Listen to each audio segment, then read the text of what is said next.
I've done over 1,000 presentations in my life. If you think about all the workshops you and I have partnered Oh together with, yeah. farmers training, keynotes. I mean, I've done over 1,000 presentations in my life.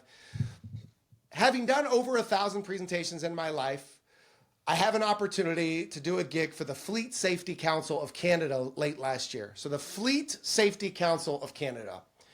And I leveraged this opportunity for the Fleet Safety Council of Canada for the first engagement in over 1,000 that I actually fall off stage. I mean, face plant right in the middle. I'm going to make a point.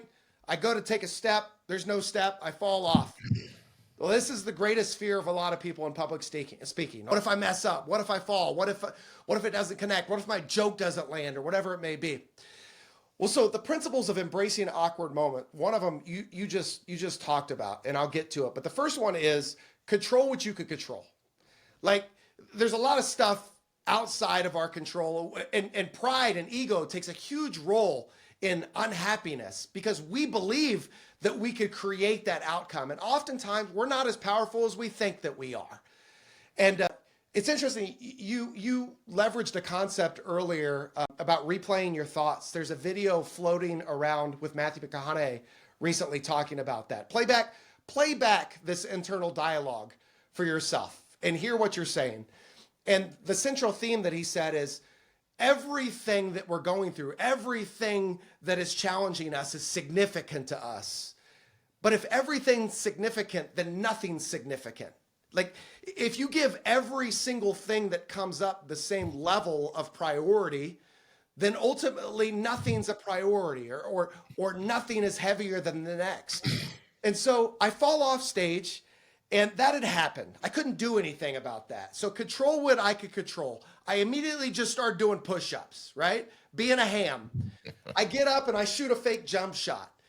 People are like, are you okay? Are you okay? Are you okay? I'm middle of a keynote. I finally just had to start doing the Carlton to let them know my body's fine. I'm okay. So then what I ended up doing is I transitioned into this concept of embracing awkward moments. And when the keynote was done, there was a central question that people asked over and over and over again. And it wasn't, are you okay? It was, did you do that on purpose? Did you do that on purpose? Why in the hell would you think that I fell off stage on purpose for the Fleet Safety Council of Canada? That's not a good business practice. The answer is because one, I controlled what I control. That had already happened. So two, I leaned in my authentic spirit, push-ups, jump shot, Carlton. I just leaned into who I was. That's all I could do at the moment. And three, take risks. I took a risk in leveraging that example to immediately go into this concept of embracing awkward moments. So control what you can control, lean into your authenticity, and take risks.